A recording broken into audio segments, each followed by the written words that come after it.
Et il m'a touché avec son aile. Trouver quelque chose qu'il ne voit pas est déjà le signe d'une certaine intelligence. Il vient du Mexique celui-là.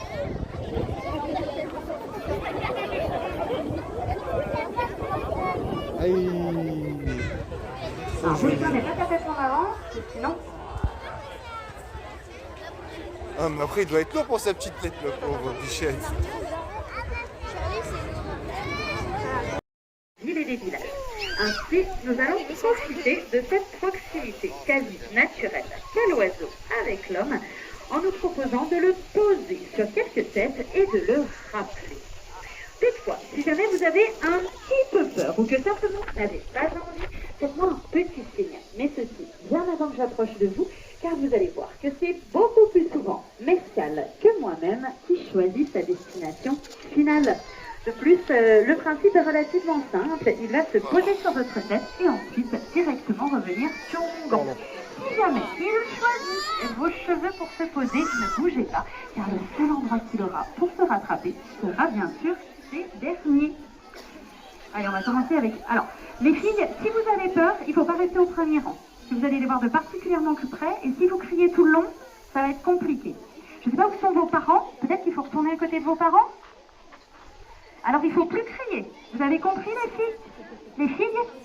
Vous avez compris, vous criez plus? Elle me regarde même plus, ça doit être affreux d'être prof. Ça doit être terrible. Je ne sais pas s'il y a des profs, mais ça doit être terrible. Allez, monsieur, vous me regardez vous quand même? Vous êtes bien gentil. Allez.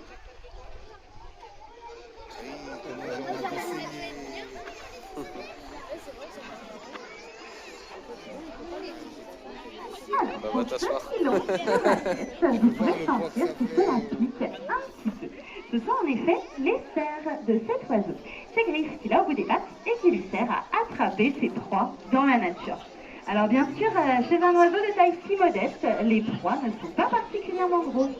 C'est un spécialiste d'insectes.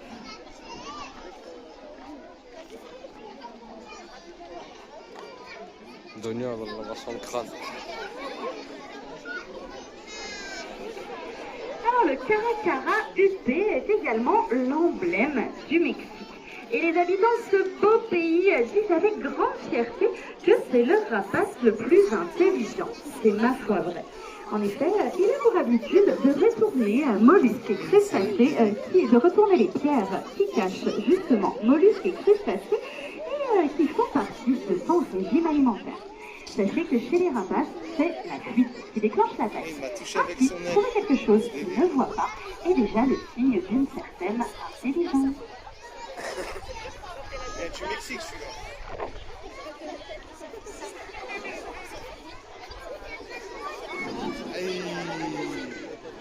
Alors bouge pas, mais pas ta tête en avant, parce que sinon... Voilà. Non, mais après, il doit être lourd pour sa petite tête, le pauvre Bichette.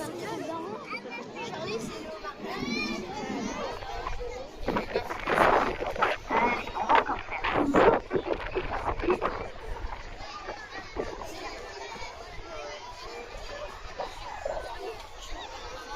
Allez, on va pouvoir donc laisser repartir cet oiseau.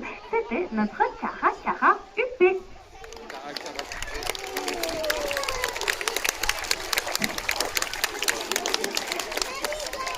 Alors nous allons maintenant totalement changer de catégorie de rapace et passer à un animal dont vous connaissez sûrement tous extrêmement bien le nom, mais pour l'avoir vu beaucoup moins souvent, puisque lui a choisi de vivre la nuit. Cependant, cet oiseau, surtout pour les gens habitant si près du parc de la Chartreuse, le connaissent extrêmement bien. C'est le plus grand rapace nocturne du monde.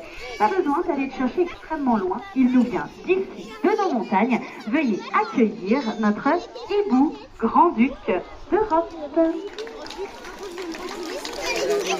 magnifique. Ah, il est beau. Alors pendant qu'il va gentiment approcher, eh bien je vous demanderai d'observer les caractéristiques physiques qui ont fait toute la renommée des hiboux grand-ducs. En effet, tout d'abord, observez les enfants. Eh oh, les enfants, on se calme. Observez tout d'abord la couleur des yeux de ce rapace. C'est assez incroyable, elle va vous donner une indication de l'âge de l'oiseau. Les jeunes hiboux éclosent avec les yeux totalement jaunes. Ces derniers vont foncés tout au long de leur vie. Et pour les plus vieux individus qui atteignent 30 ans en captivité, ils mourront avec les yeux totalement rouges.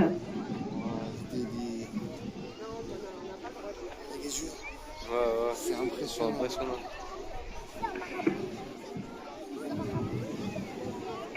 Ensuite, observez également sur sa tête. Vous y trouverez deux petites touches de plumes que l'on appelle les aigrettes. Attention à ne pas les confondre avec les oreilles du rapace. Chez tous les oiseaux, les oreilles sont de simples trous placés sur le côté de la tête. Par contre, vous ne pouvez pas les voir puisqu'elles sont totalement recouvertes par les plumes. C'est le hibou grand-duc. Attends, on va voir papa. Ah, tu veux voir papa? Oui. Viens, pourquoi il filme? C'est quoi? Pourquoi il filme le hibou? On va essayer de faire travailler cet oiseau, ce qui est toujours un petit peu compliqué en pleine journée. Alors je ne dis pas ça pour rehausser notre performance, mais réellement la sienne. En effet, il est un petit peu ébloui en pleine journée. Ainsi pour nous repérer, il n'y a que la voix et le geste. Pourquoi les enfants vous demanderez d'être particulièrement silencieux et mobiles au moment C'était lourd? de cette oiseau. C'était lourd ou pas? Non, c'était pas lourd, juste un petit peu, ça a griffé, mais non, c'est pas.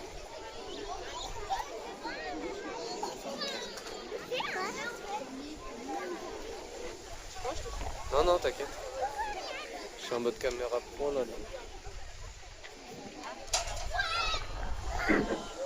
C'est une blague, les filles. Je ne sais pas qui sont ces petites filles, mais apparemment, le moment de silence, c'est pas vraiment acquis. Hein.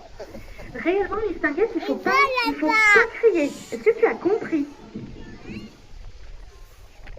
Vraiment, il ne faut pas le faire. Hein. Je sais pas, mais c'est pas bien. De plus, est-ce que quelqu'un arriverait juste à enlever les jolies abeilles qui sont derrière vous parce que ça fait un petit peu épouvantail et donc le hibou ne regarde que ça. Merci beaucoup, madame. C'est vrai qu'avec le vent, on est obligé de s'adapter un tout petit peu. La chartreuse le connaissent extrêmement bien. C'est le plus grand rapace nocturne du monde. Pas besoin d'aller le chercher extrêmement loin. Il nous vient d'ici, de nos montagnes. Veuillez. Ça a griffé, mais.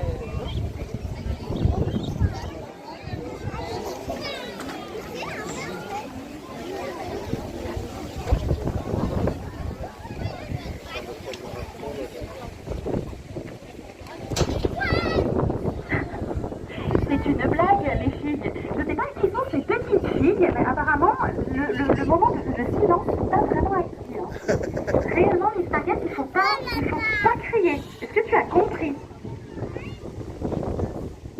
Vraiment, il ne faut pas le faire. Hein. Je sais pas, mais c'est pas bien.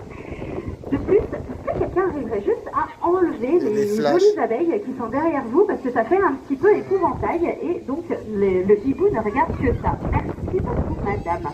C'est vrai qu'avec le vent, on est obligé de s'adapter un tout petit peu. Dans tous les cas, les enfants, est-ce que vous avez remarqué, ou même les plus grands, une caractéristique du vol du hibou grand-duc? Un rat du sol. Il vole à ras le sol, c'est vrai, mais c'est pas réellement ça que j'avais envie d'entendre. Est-ce que vous avez remarqué quelque chose de très particulier typique des rapaces nocturnes? Oui. Il plane, c'est vrai, mais c'est pas ça non plus. Ouais. Dis-moi.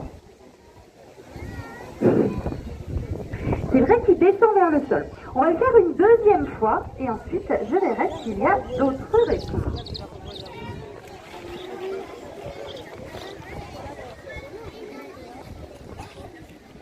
On les a enlevés, bizarre, les. Soyez tranquille. T'as vu comment il regarde? C'est puissant. Alors, incroyable, ça vous donne une indication de l'âge de l'oiseau. Les jeunes hiboux éclosent avec des yeux totalement jaunes. Ces derniers vont foncés tout au long de leur vie. Et pour les plus vieux individus qui atteignent 30 ans en captivité, ils mourront avec les yeux totalement rouges. Un petit peu, il sera simplement catapulté à l'autre bout de votre joli parc. En effet, peut-être que vous êtes étonné. De plus, les os de ces animaux sont totalement creux. On dit donc qu'ils sont pneumatiques. Retenez que si les animaux étaient trop lourds, cela leur demanderait beaucoup trop d'énergie pour pouvoir s'envoler. J'ai remplacé le destrier qui me fait défaut. Alors, on va se mettre juste par là. Voilà, je vous donne ceci. Voilà, parfait. À me lâcher, stop. Elle fait à peine 600 grammes. Vous pouvez me la traîner comme un fétupaille. Le principe est simple. 3, 2, 1, partez. Non, on se calme. C'était l'explication. Fugueux le cheval, hein. Fugueux. Hop, on recommence, Laurent, on se calme, d'accord, c'était l'explication. Hop, on se met comme ça, donc vous avez compris le départ, voilà, ça c'est bon, c'est acquis, parfait. Bon alors maintenant je voulais juste 2 secondes, attention messieurs dames, il va falloir laisser encore un plus grand passage sur la gauche, reculez-vous bien, parce que là vous avez vu c'est un cheval au galop qui va atterrir, il a l'air fougueux et je ne connais pas très bien cette monture. Méfiez-vous, les enfants on ne traverse plus, non, on se met sur les côtés, la petite fille elle n'a pas compris. Voilà, parfait. Là, normalement, Laurent, vous êtes bien. Il me reste plus que 2 choses à vous dire. La première, c'est de mettre en tension la corde. Vous pouvez gagner encore un petit pas. Parfait. Et l'autre, c'est de bien soigner le démarrage. Parce que Marianne, elle est comme vous. Ça fait 3 heures qu'elle attend ça. Normalement, elle est au taquet. Ok? Là, il n'y a pas de technique. On donne tout dès le départ. Hein. Méfiez-vous, parce que là, les petits-enfants, ils ont l'air chauds. Hein. Peut-être qu'ils vont vous faire des petits obstacles. Réellement, les enfants, non. Alors, je ne sais pas qui ils sont, ceux-là non plus, mais vraiment, il faut rester en arrière et pas bouger. Ok? Allez, bon courage, Laurent. Hein. Je ne fais pas trop de soucis pour mon oiseau, mais là, vous, ça va être... ça va aller. Allez, le public, je vous propose de compter avec moi pour encourager notre cheval. Attention, 3, 2, 1, 0. Allez, stop! Mais bravo, Laurent, c'était une magnifique chevauchée! Bravo! Alors, par contre, maintenant, vous pouvez lâcher la corde, ça ne fonctionne pas comme un chien. Les enfants, on reste sur le côté, s'il vous plaît. On se concentre. Merci. Alors, Laurent, effectivement, tout étalon que vous soyez, il faut savoir que Marianne atteint 40 km/h au départ arrêté. Ainsi, même si vous aviez l'air bien énergique, il y avait peu de chance que vous alliez si vite. Dans tous les cas, monsieur, je vous remercie de vous être prêté au jeu. Vous pouvez lui faire un bel applaudissement. Merci beaucoup.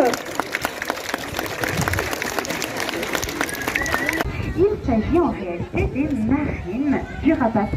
Tous les vautours du Nouveau Monde, c'est-à-dire les vautours américains, que l'on nomme les catarctidés, sont totalement dépourvus de cloison nasale. C'est pourquoi vous pouvez réellement voir au travers de l'oreille. C'est un vautour. Mais celui-là, je connais pas cette espèce de bec noir comme ça.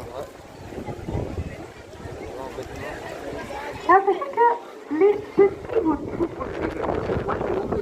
les petits vautours américains sont les seuls à avoir de l'odorat.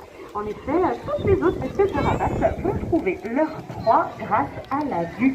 Les petits vautours d'Amérique du Sud vivant dans les grandes forêts amazoniennes, eux en sont capables, mais vont préférer utiliser leur odorat pour trouver les carcasses sous la canopée des arbres.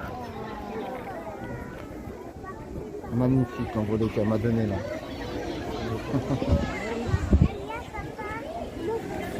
En Europe, nous possédons également une espèce de petit vautour. C'est le vautour Percnoptère.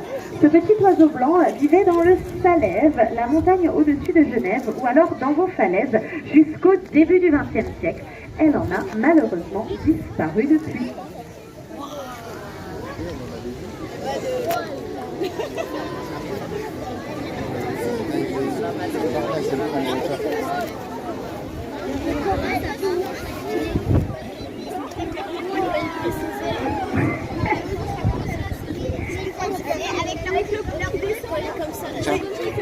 Alors, pendant qu'elle passe devant vous, observez bien au niveau de la tête de ce petit rapace. En effet, vous pourrez peut-être y voir 2 petits trous. Alors, il ne s'agit nullement d'un piercing, vous le comprendrez bien, il s'agit en réalité des narines du rapace. Tous les vautours du Nouveau Monde, c'est-à-dire les vautours américains, que l'on nomme les catarctidés, sont totalement dépourvus de cloison nasale. C'est pourquoi vous pouvez réellement voir au travers de leur bec.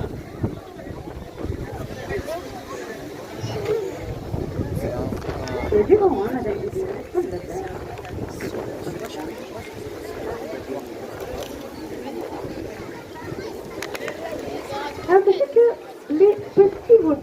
le les petits retours américains sont les seuls à avoir de l'odorat. En effet, toutes les autres espèces de rapaces vont trouver leur proie grâce à la vue. Les petits vautours d'Amérique du Sud vivant dans les grandes forêts amazoniennes, eux en sont capables, mais vont préférer utiliser leur odorat pour trouver les carcasses sous la canopée des arbres.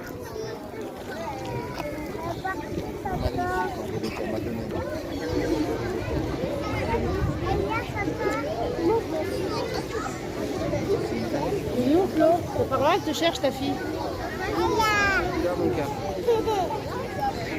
C'était donc notre vautour Urubu. Bravo! Applaudis!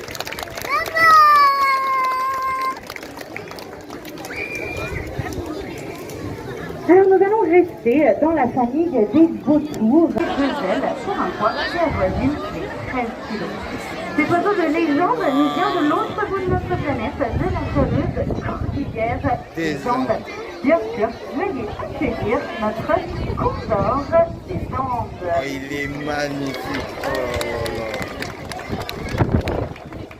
Oh, c'est un monstre. Alors pour qu'un oiseau de cette taille et de ce poids réussisse à prendre son envol, il faut deux conditions. La première est une falaise, l'autre un vent de près de 100 km à l'heure. Magnifique. Alors calmez-vous quand même un petit peu parce que sinon même moi je m'entends plus. Donc je suis enchantée que vous soyez si contents de voir Toupaille, mais par contre les enfants ne crient même pas. C'est une dinguerie comme il est. Donc on a choisi de vous le présenter d'une manière un petit peu plus originale. En effet, il est tout à fait capable de prendre son envol. Au parc des Aigles où il vit, il possède une immense volière de près de 10 mètres de haut où il vit avec ses congénères. Cependant, aujourd'hui, vous pouvez le voir d'un petit peu plus près. À ce moment-là, observez les caractéristiques physiques des vautours. Tout d'abord, les pattes de l'oiseau.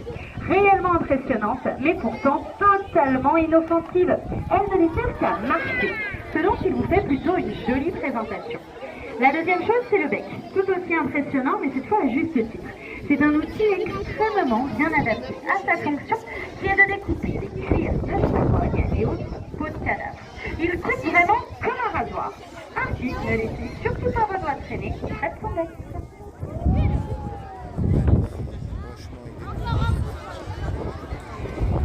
Alors malheureusement, la situation du condor des Andes dans la nature n'est pas très florissante. Il n'y en a plus dans les Andes du Nord, vous n'en trouverez plus au Venezuela, ni même en Colombie. Il faut attendre l'équateur pour retrouver une population viable. En captivité, la situation ne va pas beaucoup mieux, puisqu'il n'y a que 10 parcs animaliers dans le monde qui réunissent régulièrement la reproduction de ce géant. Ainsi, c'est avec une grande fierté que nous possédons l'un de ces couples au parc des Aigles du Léman qui nous donne tous les ans au moins un petit. Ainsi, Toupaille, ce jeune mâle de 20 ans, a rejoint notre groupe. C'est pour rencontrer Cali, la première petite condor qui a éclos au parc des Aigles en 2012. Ainsi, nous espérons qu'ils se plairont et qu'ils pourront continuer l'histoire des condors des Andes en captivité.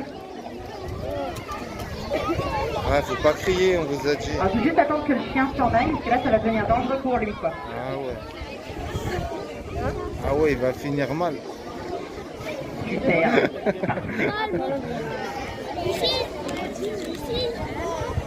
Avant qu'il devant vous, observez également sur sa tête, vous pouvez y trouver une petite crête.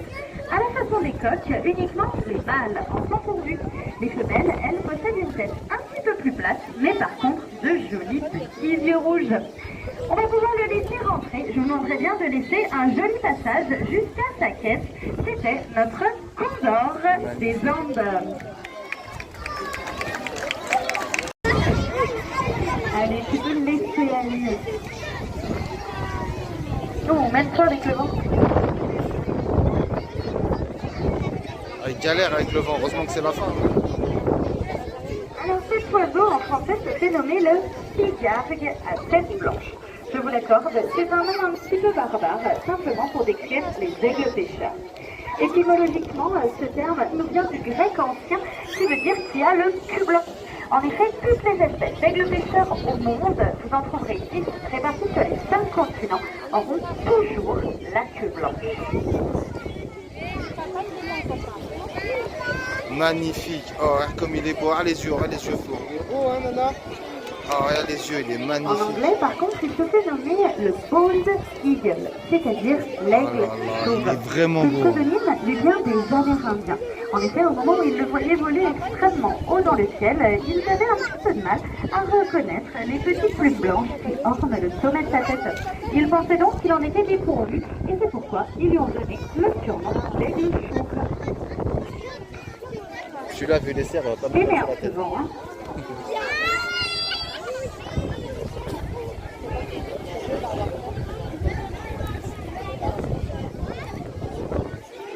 Ça ramasserait après. Alors.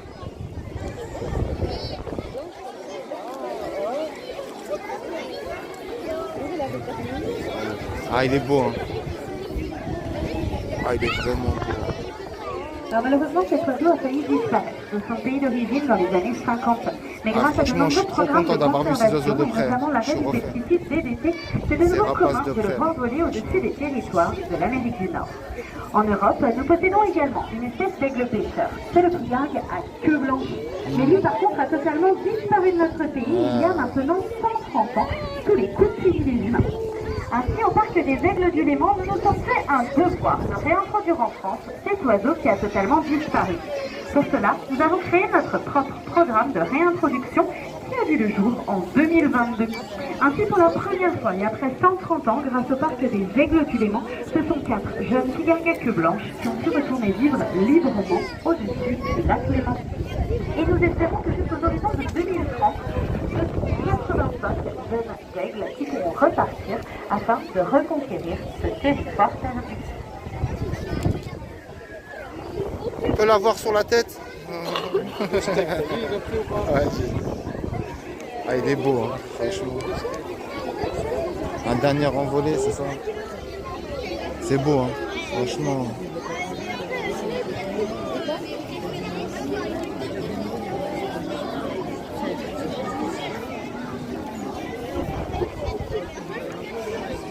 On va encore faire un dernier réclame et c'est avec cet aigle que nous allons conclure ce spectacle.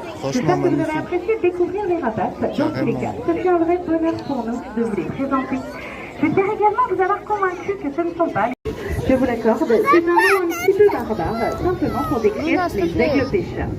Étymologiquement, ce terme nous vient du grec ancien qui veut dire qui a le cul blanc. En effet, toutes les espèces d'aigles pêcheurs au monde, vous en trouverez 10 réparties sur les 5 continents, Allez, avec Luna, regarde toujours la queue blanche. Le papa, il est là, papa.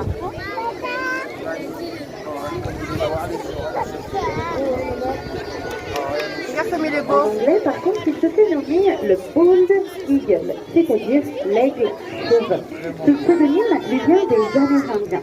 En effet, au moment où ils le voyaient voler extrêmement haut dans le ciel, ils avaient un petit peu de mal à reconnaître les petites plumes blanches qui ornent le sommet de sa tête. Ils pensaient donc qu'il en était dépourvu, et c'est pourquoi ils lui ont donné. Ah, mais il faut faire comme ça. Et tourner vers là-bas. Et pas